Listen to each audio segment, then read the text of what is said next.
Alhamdulillahi Rabbil Alamin. Salatu wassalamu ala syarfil anbiya'i wal mursalin. Nabiyina Muhammadin wa ala alihi wa sahbihi ajma'in. Assalamualaikum warahmatullahi wabarakatuh.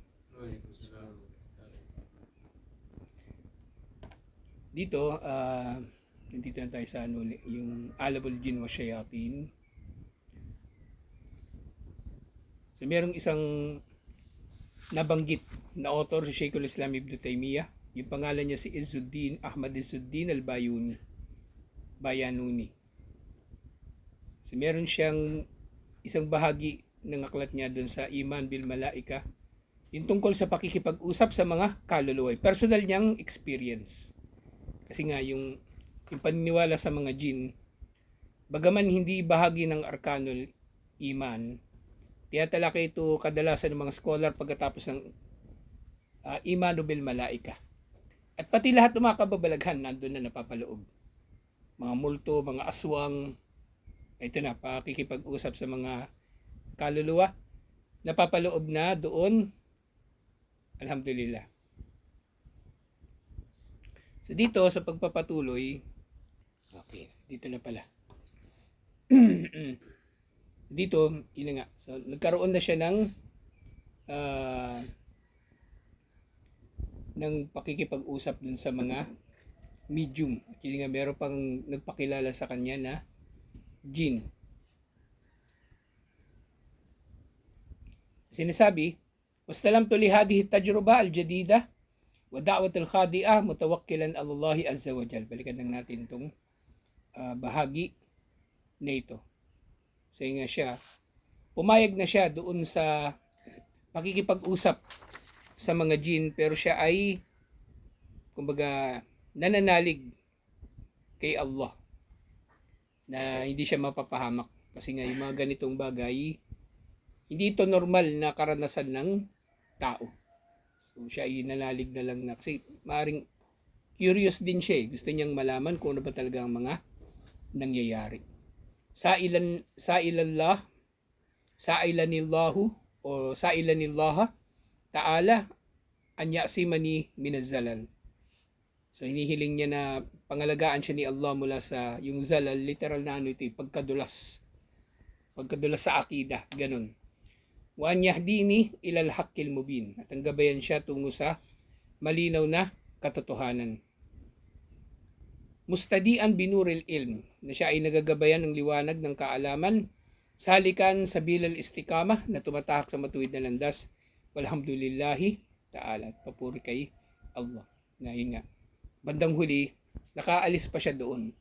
Kasi nga yung iba, nalululong talaga rito Nalululong. Kasi nga, kakaibang experience ito para sa mga tao. At dito sila nakakaramdam na meron silang halaga. Kasi yung tao, pahalagahan niya lang yung bagay na nakakaramdam rin siya dito ng halaga. Kumbaga, wala naman siyang pinagkakabalahan. Tapos ngayon, bigla siya nagkaroon ng kapangyarihan. Makausap yung mga jin, o makapanggamot, makapangkulam, o ano pa man. Walam man kada al-lika al-awwal, daani ila ilika akhar. Nang natapos na daw yung una nilang pagkikita, tinawag na naman siya sa iba pang mga pagkikita. Thumma dallani huwa nafsahu ala tilawatin khassa. At dun sa mga dulo na kanilang mga pagkikita, merong itinuro sa kanya ng tilawatul khassa. Special na mga pagbasa. Ito naman yung mga orasyon. Liikadil wasit min gaybubatihi. So, meron daw tinuro sa kanya na mga orasyon naman na kumbaga magiging bahagi na siya ng ritual. Sa ritual na tatawagin yung mga espiritu para sumapi dun sa medium, at para naman magising yung medium mula doon sa pagsapi ng kaluluwa. Pero nga maaaring ano na nga bandang huli paglalaroan talaga sila ng mga engkanto.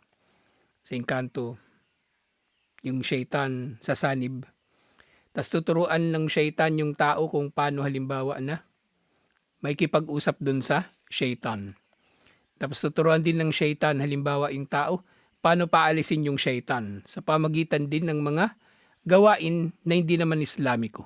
Kasi pwede naman nilang gawin yun O gawin mo to ha. Manalangin ka in Jesus name. Lumayas ka masamang espiritu in Jesus name. O pwedeng gawin nyo ng engkanto eh. Pwedeng gawin nyo ng demonyo. Wakana dalika, wajala salwasit, wa araka aynay. Kaannahu inbatahu min numin amik. So nung nagising na yung sa isa sa mga session nila, pagkagising daw nung medium, napaupo na ito kasi nakahiga siya nung umpisa, di ba? Nakahiga, tapos napaupo na siya. At kinusot na daw niya yung kanyang mata na para bang kakagising lang niya mula sa malalim na pagkakatulog. Lahat may arte. Kumbaga, lahat may arte.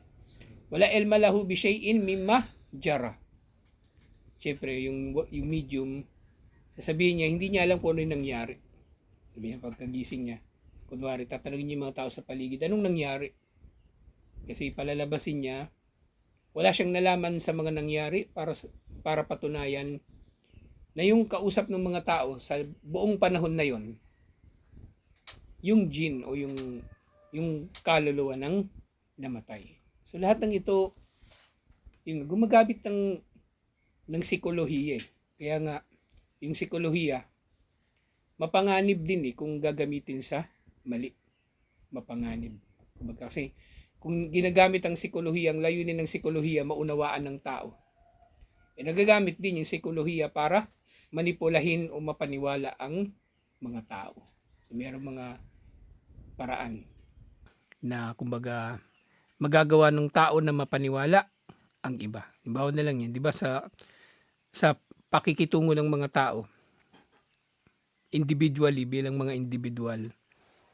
Sa mga narcissist, yung mga mapagmanipula ng mga tao, may mga paraan sila na mapipilit nila mga tao na gawin yung gusto nila. May mga paraan. Kahit sa digmaan, kaya nga sa lahat ng digmaan, may tinatawag na propaganda, may tinatawag na psychological warfare, tinatawag din nila psychological operations. Kasi pwedeng mapapaniwala ng tao yung ibang tao sa iba't ibang special na paraan. Lalong-lalo na kung yung kasinungalingan ay malinaw na kasinungalingan. So dito nagagawa nila na mapaniwala yung tao. Yung mga nanonood lalo na totoong sumapi nga yung espiritu o kaluluwa doon sa medium. Kasi sasabihin niya, hindi niya naalala kung ano yung mga nangyari. Hindi niya naalala. Tapos, kumbaga, sa tulong pa ng kanyang mga kasabwat, lalong magmumukhang nagkatotoo yung pakikipag-usap, pakikipag-ugnayan sa mga espiritu. Waraja'atu fil maw'idil muhaddadi aidan. So meron na naman silang sunod na tagpuan. Watamma baynana ba'da likaat muddatun tawila. At marami silang mga pagkakataon na nagkita pa at mahabang panahon yun na nagkita-kita silang muli. Wa fi kulli lika tatajaddad al-wa'ud al-hasana. At sa bawat pagkikita raw nila na ito o session nila na kumbaga kinakausap nila yung mga engkanto o yung mga kaluluwa. So paganda daw ng paganda yung pinapangako sa kanya ng mga engkanto. Di ba yung unang pinangako sa kanya? Puputulin daw ng mga engkanto yung pakikipag-ugnayan nila sa iba pang mga tao para siya na lang yung kakaibiganin nila. Di ba? Ano yun agad eh? Kung sa narcissist na tao, ang tawag doon, love bombing. Kumbaga pinagmumukha mo sa tao na siya yung pinakamahalaga para sa'yo. Pinakamahalaga. Nang sa gayon, mamamanipula mo siya na mapapagawa mo sa kanya yung gusto mo.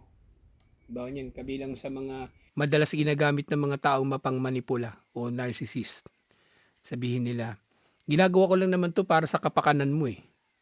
Ganyan lagi yun. Lahat ng ginagawa ko para sa kapakanan mo. Pero yun na, kabaligtaran nun yung kahulugan. Kaya may mga taong ganun eh. Na kapag tukoy mo na sila, kapag tukoy mo sila, kilala mo na sila, hindi mo nabibigyan ng halaga yung anumang sinasabi nila. Ang babantayan mo yung ginagawa niya. Kasi taliwas na taliwas yung sinasabi niya sa ginagawa niya. Taliwas na taliwas.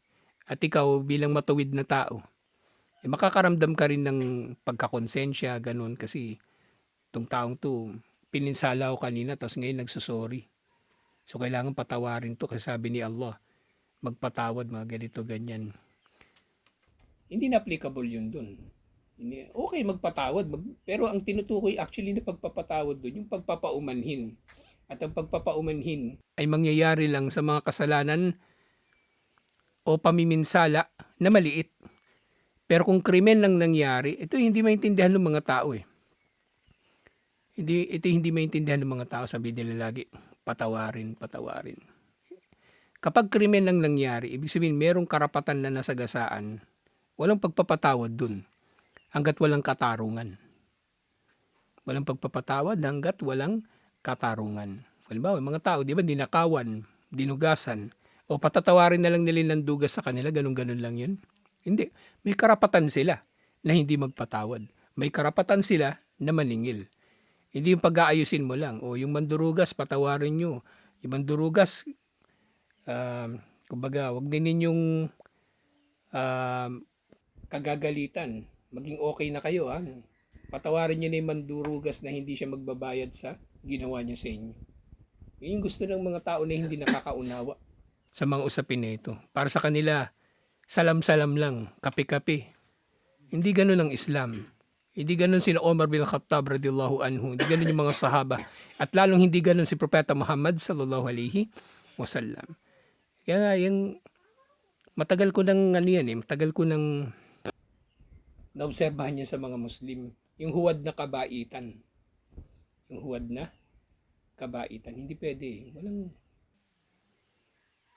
Hindi ito relihiyon ng kabaitan ang Islam. Hindi ito relihiyon ng pagiging mabuti sa kapwa lang. Unang-una relihiyon ito ng katarungan. Hindi pwedeng basta-basta lang na magpapaumanhin o magpapatawad. Siya paganda daw yung ipinangako sa kanya. Kasi minamanipula siya. Minamanipula siya ng mga engkanto. So yung una nga, di ba, sabi sa kanya, wala na kaming ibang kakaibiganin, ikaw na lang. Parang yung mambobola. Di ba? Yung bolero na lalaki, di ba? Lahat ng babae na niligawan nun, pare-pareho siya ng sinabi dun. Ikaw lang. Kaya sasabihin niya, ikaw pinakamaganda, ikaw pinakamabait, ikaw pinakamasipag. Sa babae na nakilala ko, mas mahal kita kaysa dun.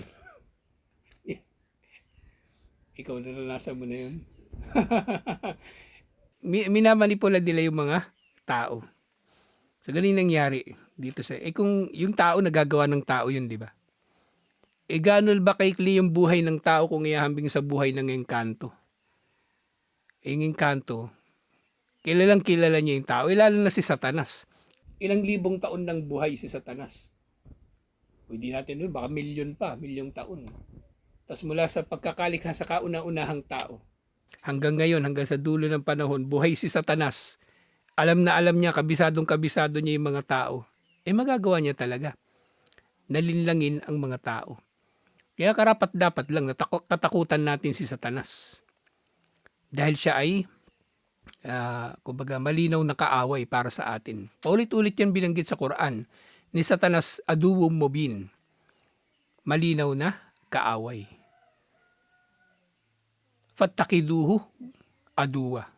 At ituring ninyo siya bilang kaaway. Huwag tayong magpapaloko kay Satanas. Kasi kabisado niya yung mga tao Kabisado niya. Na maaring, di ba, may mga tao siya na ginagamit para iligaw tayo. O tayo mismo, sarili natin, tayo mismo bubulungan niya na mailigaw. Yung nga, di ba, nag-iisa lang naman si Satanas. Tapos meron siyang mga kampon, marami. So yung mga kampon lang niya hindi pa si Satanas mismo Yung mga kampon niya, maaring mahaba rin buhay ng mga yun. O di mas maililigaw tayo ng mga yun.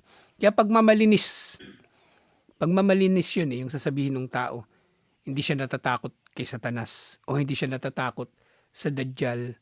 Pagmamalinis yun, pagtatapang-tapangan yun. Si Propeta Muhammad sallallahu alaihi wasallam ngayon, nagpapakup-kup laban kay Dajjal, laban sa Satanas. Tayo pa kaya? Hindi pwedeng sasabihin ng tao, hindi ako natatakot yan. Walang problema, wala kang dapat katakot yan. Bahala ka sa buhay mo. Bahala ka sa buhay mo. Di ka takot, edi harapin mo. Kung di ka takot, edi harapin. Pero yung problema nga, yung mangmang, sila walang kinatatakutan eh.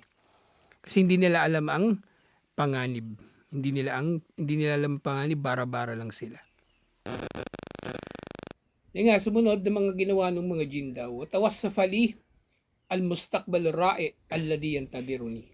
So kabilang doon sa mga ginagawang pangmamanipula ng mga demonyo sa kanya, meron daw naghihintay sa kanya na magandang kinabukasan. Sa inaharap, magiging dakila daw siya.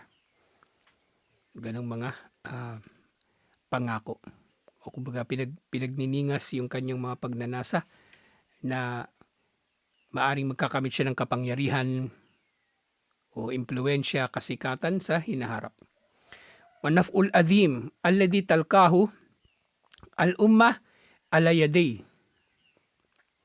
At iba't iba pang mga pakinabang na makukuha ng ummah sa pamagitan ng aking mga kamay. So, tingnan niyo yan. Ano? So binulong sa kanya ng mga demonyo, may mga dakilang bagay na naghihintay sa iyo sa hinaharap. At kahit ang ibang tao makikinabang sa kadakilaan mo, ang umma ay makikinabang sa kadakilaan mo. E sino bang hindi naghahangad na maging kapakinabang sa kanyang kapwa? Di ba? Yung matuwid man o yung hindi matuwid. Baga iniisip nila yan eh.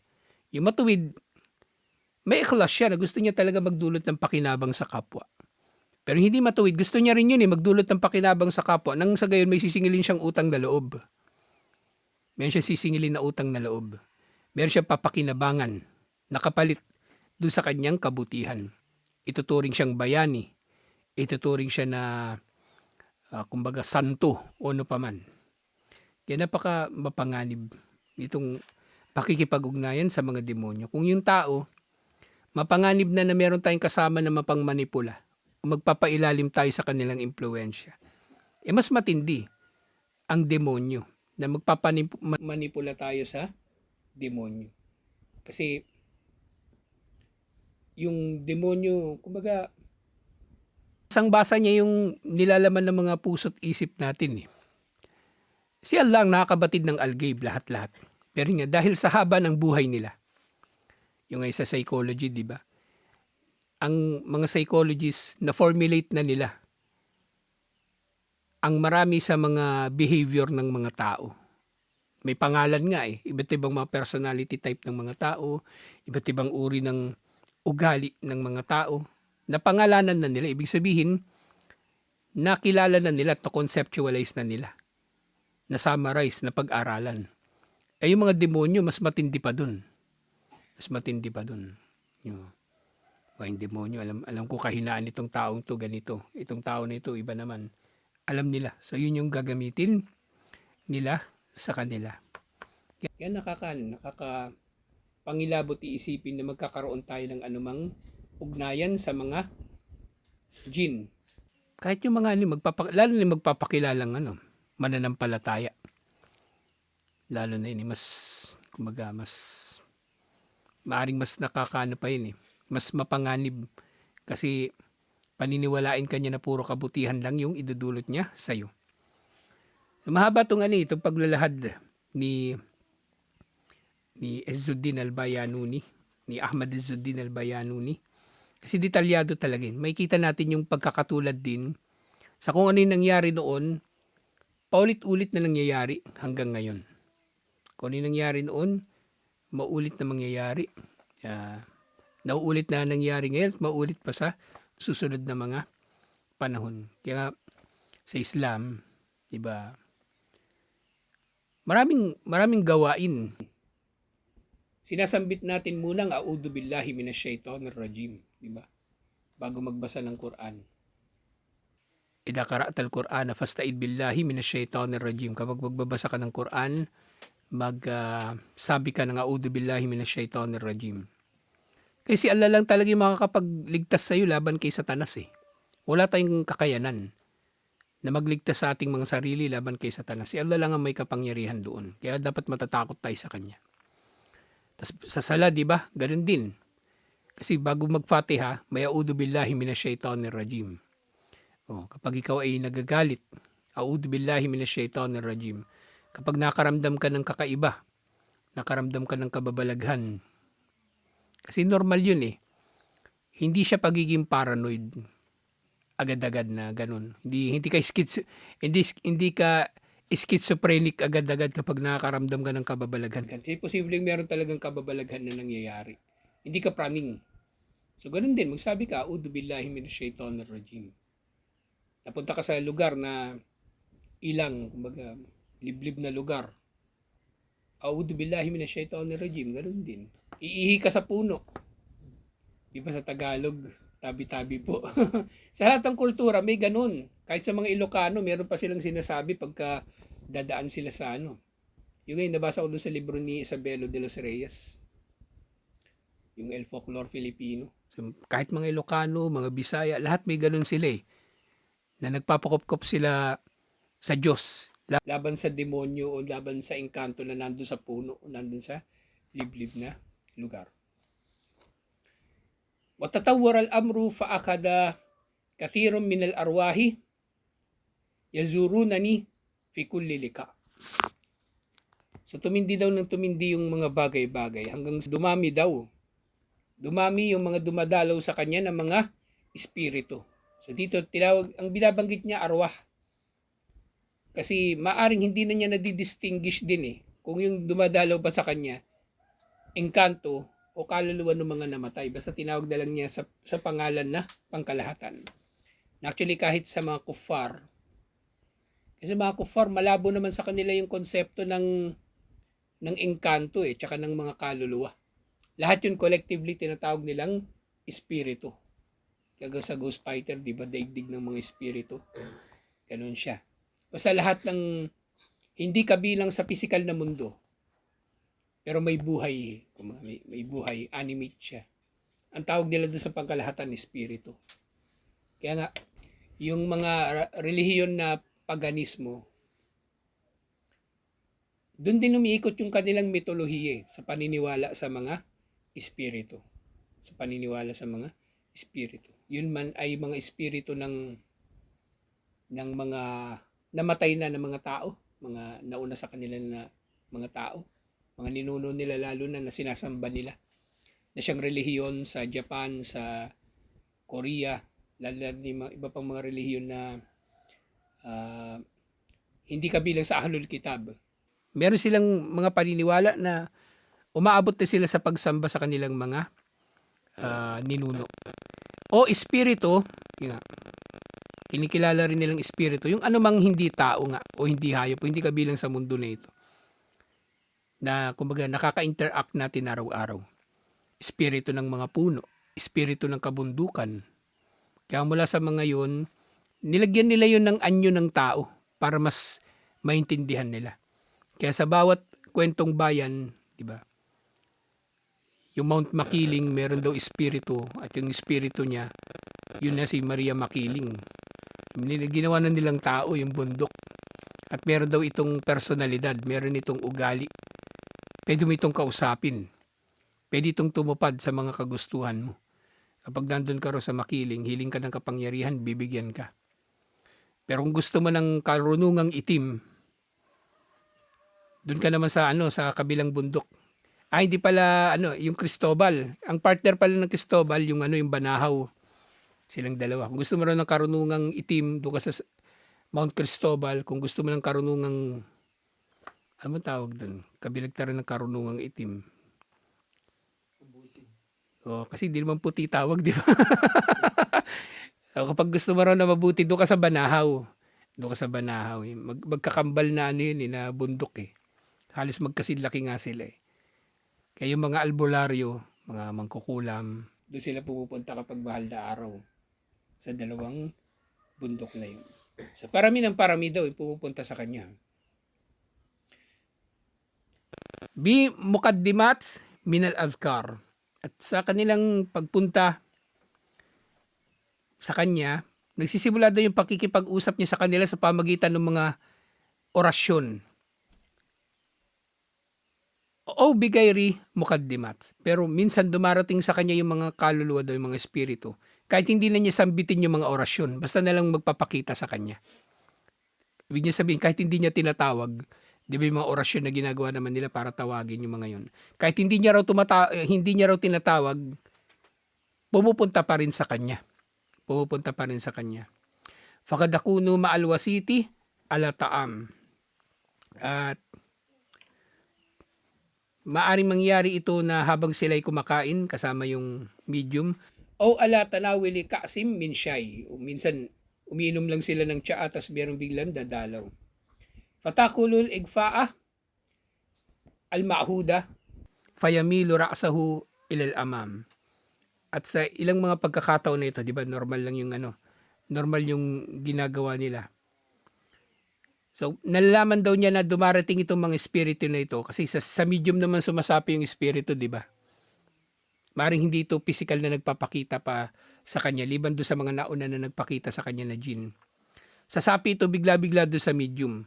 Tapos bigla nilang ito na yung ulo niya babagsak papunta sa kanyang dibdib. Ganun. Parang biglang makakatulog. Parang yung biglang makakatulog.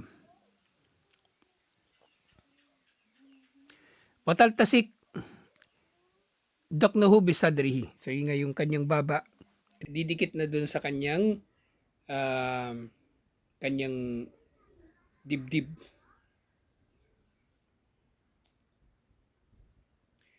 Wa yuhaddithuni az-zairu alladhi yaz'amu annahu minal malaika. So kabilang din pala, di ba tawag niya doon sa mga nakakausap niya sa pamagitan ng medium, espiritu.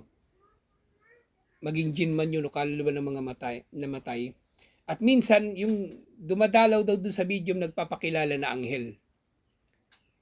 Annahu minal malaika o minal jinn o minas sahaba.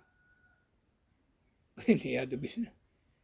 So yung dumadalaw daw, magpapakilala anghel o magpapakilala na siya ay jinn o magpapakilala na siya ay sahaba. Biro niya yan, may sasapi doon tapos sasabihin ng medium, ako to si Abu Bakar Siddiq radiyallahu anhu. Kasama ko ni Propeta Muhammad sallallahu alaihi wasallam sa kuweba. Kung yung tao mangmang, mapapaniwala siya nito. Oh, ganun ba? Ikaw si Abu Bakar. Oh. Sabi nila, meron ka raw kaalaman na lihim. Kasi ganun sinasabi ng mga supi. Meron daw silang kaalaman na lihim na nanggaling kay Abu Bakar Siddiq radiyallahu anhu na walang nakakaalam nun, sila lang. Ang galing naman nila. Alam ni Abu Bakar pero hindi alam ni Omar. Ang husay nung nila yung pagkakagawa nila ng mga kwento. Okay, magpapakilala o minal awliya. Yung mga awliya ito yung mga santo nila. Hadithan. Yaglibu alayhi tabi'ul ihtiram wal ijlal. Siyempre, kakausapin daw siya ng mga yun na kumbaga, maayos sila makipag-usap. Kumbaga, magalang at iba pa. Tabi'ul ihtiram wal ijlal wat tabarruk biziyarati. At sila raw ay sinasabi nila, kasama sa pagmamanipulan nila, nakarangalan daw para sa kanila na dalawin. Nadalawin itong tao na ito. Yung kinukwento ni Ahmad Disuddin al-Bayanuni. Wa tabshiri al-mustaqbal az-zahir al-mubarak. Tumma yansarif. So nga na, kumbaga, kinararangal nila na dumalaw at sa pagdalaw nila, binibigyan din nila ng biyaya itong tao na ito. At hindi sinasabi nila na magkakaroon siya ng magandang hinaharap. At pagkatapos ito, aalis na sila. Wayaji'u gayrahu wa gayrahu. At paulit-ulit ito na nangyayari. Kumbaga, minamanipula siya ng minamanipula. Ngayon, maaaring mangyayari. So, meron talagang jinn na sumasapi, di ba? Pero actually, pwede rin naman mangyari na wala naman talagang jinn. Kumbaga, yung medium, pwede mo yan bago-baguhin yung boses niya eh. Diba? Bigla siya nakatulog. Tapos bigla siya kunwari magigising tapos sumapi na yung Pwede man niya baguhin yung facial expression niya. Minsan nanlilisik yung mata. Minsan dilat, parang adik. 3 gabi nang walang tulog. O minsan lulugo-lugo. Para kunwari iba-iba yung personality nung sumasapi sa kanya. Tapos iba-iba yung paraan ng pananalita. Minsan parang bata, minsan parang matanda. Kayang gawin yun ng tao. Kayang gawin yun ng tao. Lalo na kung siya. Sanay siya talaga, bihasa siya sa ganitong bagay. So paulit-ulit ito yung nangyari. At yun nga, bandang huli natuklasan na nila kung sino talaga yung kanilang kausap, alhamdulillah, na siya nang matatalakay natin next week. Inshallah. Assalamualaikum warahmatullahi wabarakatuh.